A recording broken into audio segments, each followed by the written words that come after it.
Welcome my dear student. अभी आप देख रहे हैं mathematics channel Rajendra concept of mathematics, जहां मिलते हैं आपको हायर मैथमेटिक्स रिलेटेड अनेक टाइप का वीडियो। और अभी हम डिस्कस करने वाले हैं स्ट्रेट लाइन कोऑर्डिनेट ज्योमेट्री का बहुत ही बेहतरीन टॉपिक। ये टॉपिक 11 क्लास का है और ये जेई के एग्जाम के लिए बहुत ही इंपॉर्टेंट है। तो इस टॉपिक के बारे में डिस्कस करने से पहले हम एक चीज बताना चाहते हैं कि जो भी इसका बेसिक चीज है इसके पहले लेक्चर में पूरी तरह से डिस्कस कर चुके हैं। तो जो विद्यार्थी नहीं देखे हैं वो विद्यार्थी जाकर जरूर देखेंगे इसके पहले लेक्चर, ताकि जो भी डाउट रहे वो क्लियर हो सके, राइट। और हम क्या है स्ट्रेट लाइन, कैसे इसको हम क्वेश्चन बनाएंगे, इसके प्रोसेस पूरी प्रक्रिया डिटेल से डिस्कस करने वाले हैं। लेकिन स्ट्रेट लाइन का क्या है डिफिनेशन, इसके बारे में थोड़ा डिस्कस करते हैं कि क्या है इसका मेन प्रोसेस। देखिए ये टॉपिक है स्ट्रेट लाइन जो 11 क्लास का है, 2D ज्योमेट्री से लिया गया है। और ये डिफिनेशन इसका ये बताता है कि a straight line is a curve such that all the point on the line segment joining any two points on it line on it.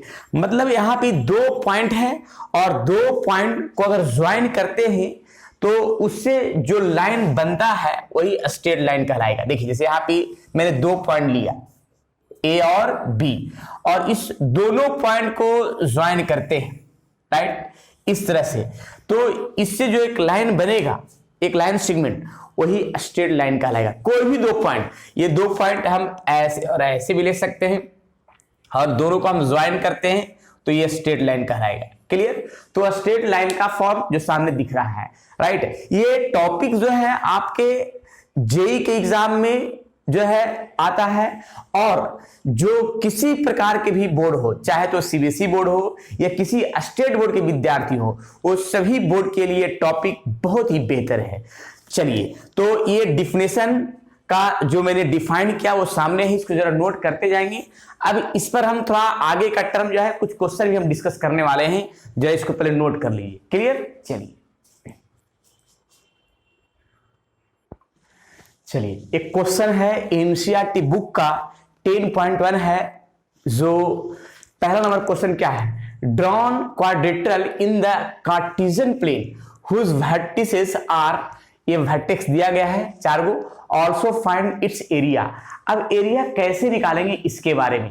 तो सबसे पहले अगर ट्रायंगल का वर्टेक्स रहे, क्वाड्रेटरल का वर्टेक्स रहे या बहुत सारा वर्टेक्स दिया रहे, तब एरिया निकालने का मैंने इसके पहले लेक्चर में बहुत अच्छा से डिस्कस किया है। लेकिन हम यहाँ पे पुनः फिर से एक बार डिस्कस करते हैं, जरा देख लीजिए यहाँ पे टिप्स के रूप में, टिप्स एंड ट्रिक्स। अब कैसे इसका हम वर्टेक्स जब बहुत सारा रहेगा तो कैसे क्या करेंगे। देखिए अगर वर्टेक्स जो है, वर्टिसेस बहुत सारा है, जैसे x1, y1, x2, y2, x3, y3 dot dot dot dot xn, yn, इस तरह से वर्टेक्स दिया गया है। बहुत सारा वर्टेक्स दिया गया है n तक का, और इसका एरिया निकालना हो तो एरिया निकालने के लिए सबसे बेहतरीन और आसान सा तरीका क्या है, देखिएगा,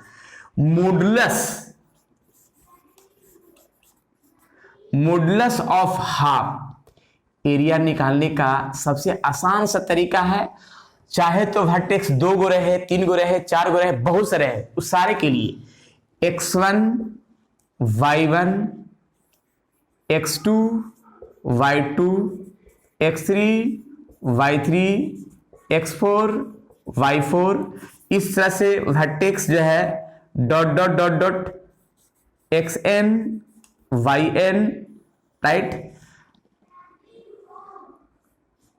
इस तरह से है वर्टेक्स दिया गया है। मतलब जो भी वर्टेक्स दिया गया है उस वर्टेक्स को पहले मैंने लिख दिया इस तरह से और लास्ट तक गया। लेकिन लास्ट में क्या करना है कि जो पहला वर्टेक्स था उसको लास्ट में भी लिखना होगा, ऐसे x1 और y1, और इस तरह से टर्म को शेड कर दिया गया। क्लियर है। अब इसके बाद क्या करना है जरा देखिएगा, जो भी वर्टेक्स है उस प्रोसेस को। तो सबसे पहले आप क्या देखिए, जो भी है पहले जो भी वर्टेक्स है सभी को मैंने लिख दिया लाइन सीरियली से, और जो फर्स्ट वाला है उसको लास्ट में लिखना है। ठीक है। अब इसका क्या होगा प्रक्रिया, यहां पे देखिए मॉडुलस ऑफ हाफ। देखिए मॉडुलस ऑफ हाफ कैसे इसको सॉल्यूशन करना है, इसको इससे मल्टीप्लाई करना है, इसको इससे, यानी क्या लिखेगा x1 इंटू y2 प्लस इसको इससे मल्टीप्लाई करना है x2 इंटू y3 प्लस इसको इससे मल्टीप्लाई करना है x3 इंटू y4। वैसा ही डॉट डॉट डॉट, फिर आगे वाला से मल्टीप्लाई होगा plus dot dot dot plus फिर इसको भी इससे मल्टीप्लाई करना है तो xn y1, राइट। फिर आगे तो है ही नहीं तो आगे भी मल्टीप्लाई करते, मतलब एक चीज ध्यान रखिएगा कि इस तरह से जो पार्ट को मल्टीप्लाई करके, ठीक है, डॉट डॉट डॉट इसको भी मल्टीप्लाई करेंगे, डॉट डॉट करके जो है ना जो आएगा उस सबको ऐड कर दिया, राइट। फिर अब देखिएगा, अब इस टाइप से मल्टीप्लाई करके सब्ट्रैक्ट करेंगे, इसको इससे माइनस x2 y1 माइनस फिर इसको इससे मल्टीप्लाई करेंगे x3 y2 माइनस फिर जो है इसको इससे मल्टीप्लाई करेंगे x4 y3 माइनस फिर आगे का टर्म से मल्टीप्लाई करें डॉट डॉट डॉट माइनस इसको इससे मल्टीप्लाई करेंगे x1 y3। क्लियर है, लास्ट टर्म और सब्ट्रैक्ट कर देंगे। मतलब एक चीज ध्यान रखना है कि जो ऐसे मल्टीप्लाई करके ऐड किया जाएगा और इस तरह से जो सेट करेंगे उसको क्या करेंगे मल्टीप्लाई करके सब्ट्रैक्ट कर देंगे। तो ये है एरिया निकालने का प्रोसेस। अब इसका कैसे यूज करेंगे जरा क्वेश्चन पर हम दिखाते हैं। देखिए ये है क्वेश्चन और इसका हम देखिएगा सॉल्यूशन करेंगे। तो पहले हम सॉल्यूशन करने का तरीका अपनाते हैं, सॉल्यूशन करने का, ठीक है। हम पहले देखिए यहां पे वर्टेक्स कितना दिया गया है, 4 वर्टेक्स दिया गया है, 4 वर्टेक्स दिया, उसका एरिया निकालना है। तो देखिए एरिया का प्रक्रिया है एरिया बराबर मॉडुलस ऑफ हाफ। अब इसमें जो भी फॉर्म है सेट कर लेते हैं। कैसे, पहला वर्टेक्स है तो -4 5, सेकेंड वर्टेक्स है 0 7, थर्ड वर्टेक्स है 5 -5, फोर्थ वर्टेक्स है -4 -2। और मैंने बोला था कि जो भी वर्टेक्स है उसको पहले लिख देना है और जो फर्स्ट वर्टेक्स है उसको लास्ट में भी लिखना है। कैसे, -4 और 5। तो इस तरह से देखिएगा मैंने क्या किया था, ये बताया था, जरा फिर से एक बार समझाते हैं। मैंने अभी बताया था कि जो भी वर्टेक्स है n तक का लिख दिया मैंने, n तक का यहां तक का, फिर मैंने जो फर्स्ट वर्टेक्स लास्ट में भी लिखना होगा, राइट। मतलब अगर यहां पे 4 वर्टेक्स दिया गया है तो चारों को पहले लिख दिया है और जो फर्स्ट वाला उसको लास्ट में लिखना है, यानी टोटल यहां पे 5 को हो जाएगा, राइट। तो अब इसके बाद कैसे इसका एरिया का प्रक्रिया, ये शॉर्ट ट्रिक के साथ हम एरिया निकाल रहे हैं जब बहुत सारा वर्टेक्स रहेगा तब, ठीक है। अब इसमें हम क्या करते हैं, इसको इससे मल्टीप्लाई करते हैं। देखिएगा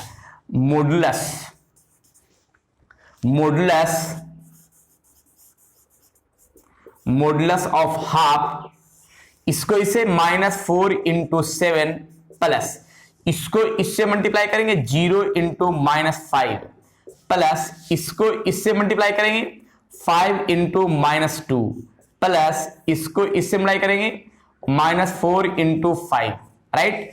क्लियर, ये तो आगे है ही नहीं कि आगे सेट कर दे।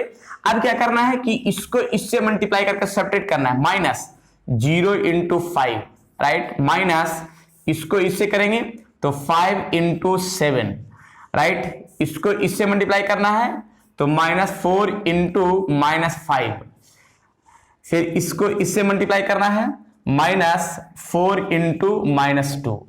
इस तरह से सेट कर दिया गया। अब इसको जरा जो आएगा उसको हम देख लेते हैं क्या आएगा।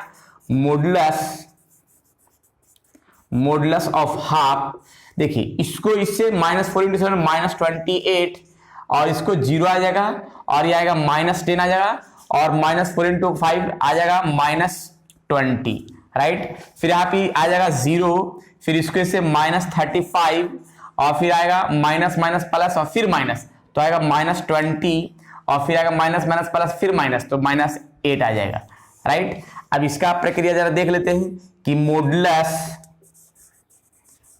Modulus of half, right. अब मॉडुलस ऑफ हाफ का टर्म जो है देखते हैं क्या कि सबसे पहले हम एक काम करते हैं, जितना भी माइनस का टर्म है उसको एक साथ ऐड कर देंगे। सब तो माइनस में है, सबको डायरेक्ट ऐड कर देते हैं। तो क्या करते हैं देखिए 8 16 16 और 5 21 का एक हाथ मेरा 2, फिर देखिए 2 और 3 5 5 और 2 7 7 और 1 8 8 और 2 10 10 और 2 12, राइट। अब आगे लग जाएगा माइनस, क्लियर। और मॉडुलस में एक चीज ध्यान रखिएगा, यहां पे आ गया 121 121 आ गया, माइनस में आया, लेकिन मॉडुलस है तो माइनस क्या कर देगा प्लस में, यानी मॉडुलस लगा हुआ मॉडुलस ऑफ हाफ माइनस 121, तो माइनस क्या कर देंगे प्लस माइनस 121 बटा 2 स्क्वायर यूनिट, क्योंकि एरिया है तो स्क्वायर यूनिट ही लिखाएगा। ये रहा मेरा कंप्लीट आंसर, क्लियर। अब देखिएगा एक चीज ध्यान रखना है, ये तो मेरा आंसर हो गया, क्लियर। इस तरह से हम सोल्व कर सकते हैं जो मेरा दिया गया है। अगर इसका हम डायग्राम बनाना चाहेंगे तो देखिए डायग्राम कैसे बनाएंगे, डायग्राम भी बनाकर हम दिखाते हैं, थोड़ा देखिएगा। डायग्राम का प्रक्रिया यहीं पे बना देते हैं। देखिए डायग्राम थोड़ा सा ध्यान लगाना है, डायग्राम कैसे बनाएंगे और किस तरह से सेट होगा डायग्राम का प्रक्रिया, यहाँ पे डायग्राम भी बना देते हैं, सही है। अब इसमें हम छोटा सा डायग्राम ही काम करेंगे और इतने ही पर जो है सेट कर लेंगे, जगह थोड़ा सा कम पड़ गया। और देखिए जो भी वर्टेक्स है उसके आधार पर काम करना है। यहां हो गया 1 2 3 4 5 6 7 8, यहां हो गया 1 2 3 4 5, थोड़ा सा और ऊपर ले जाना पड़ेगा, यहां हो जाएगा क्या 5 है 6 7, राइट। फिर इधर आइए माइनस में आ जाएगा -1 -2 -3 -4 -5 -6 -7, फिर आएगा 1 2 3 4 5 माइनस में, सब माइनस में -6, राइट। तो इस तरह से जो है अब इसका हम कैसे कैसे, पहला पॉइंट कहाँ है, तो पहला पॉइंट जो है देखिएगा फर्स्ट पॉइंट -4,5 है, तो -4 x का वैल्यू -4 और यहाँ y बोल के ना 5 यहाँ, यानी -4 5 यानी यहाँ पे आएगा फर्स्ट पॉइंट -4,5, जिसका नाम देते हैं a, राइट। ये वर्टेक्स हो गया। फिर सेकेंड वर्टेक्स है क्या देखिएगा 0,7, यानी x 0 है और y क्या है 7, यानी यहाँ पे आएगा x 0 और y 7, b है जो यहाँ पे देते हैं 0 और 7, इसको नाम देते हैं b। फिर है 5, -5, यानी x है 5 और y है -5, तो x है 5 और y है -5, तो इसका देखिएगा x है 5 और y है -5, यानी यहाँ पे ग्राफ पॉइंट बनेगा c, जो बनेगा क्या 5 और -5, क्लियर है। फिर है फोर्थ वर्टेक्स है x -4 है और y भी क्या है -2 है, तो x -4 है यहाँ पे और y -2 है, यानी इसका ग्राफ यहाँ पे बनेगा, यानी हो गया d जो है -4 और -2।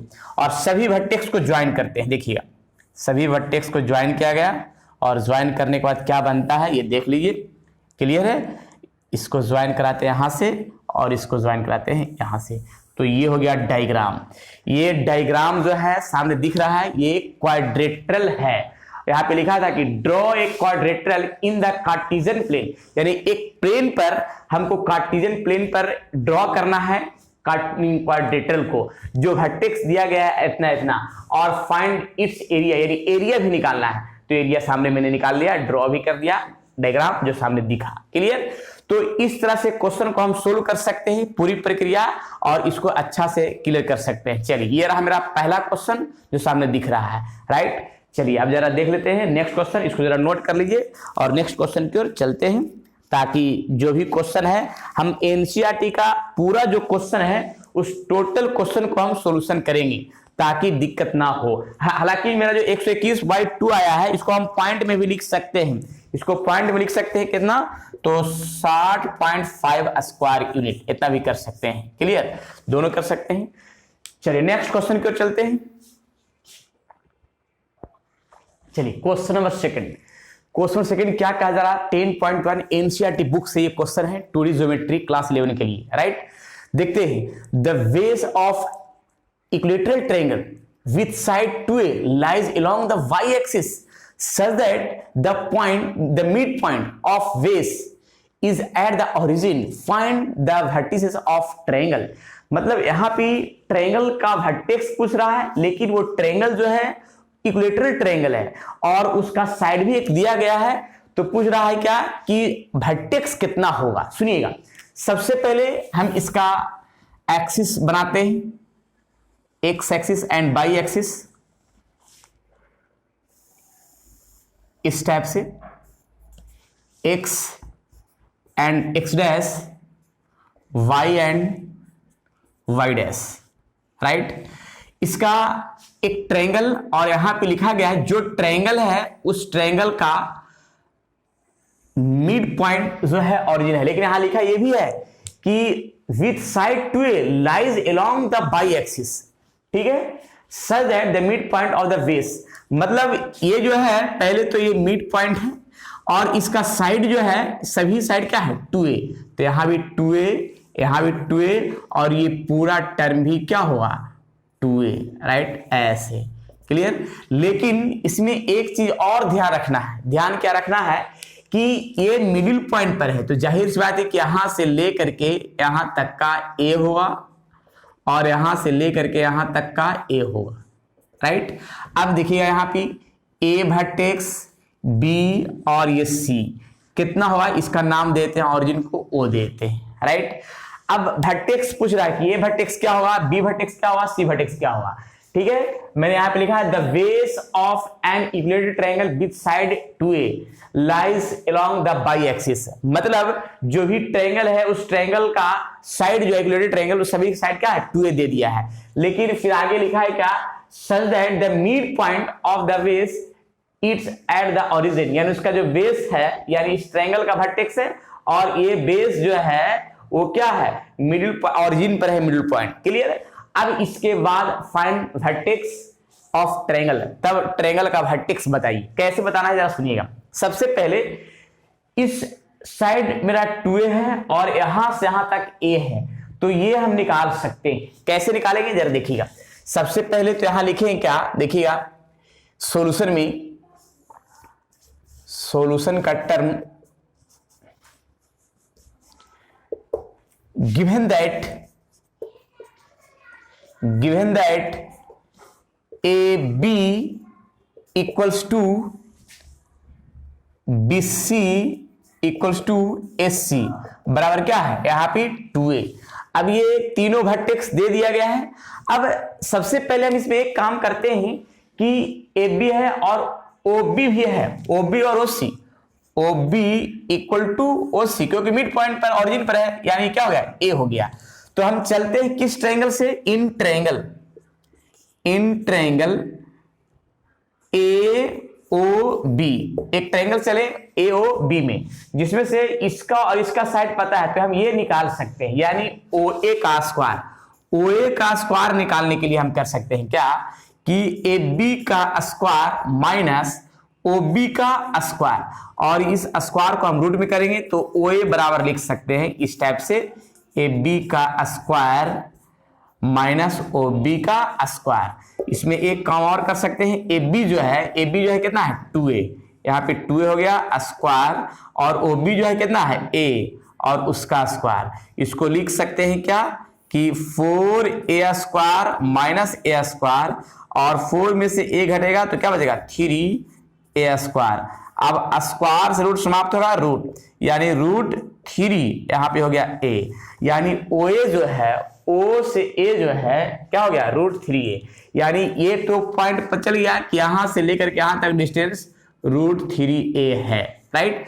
अब एक चीज हम बताना चाह रहे हैं कि जब यहां से यहां तक का एक्सिस, तो बाई तो मेरा 0 हो जाएगा, क्योंकि एक्स एक्सिस बाई को क्या होता है 0 होता है, और यहां से यहां तक डिस्टेंस क्या है रूट 3a,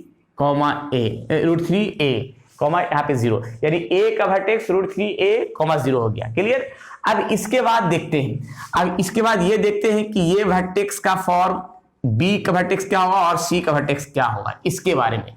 तो जरा देखते हैं इस फॉर्म के लिए।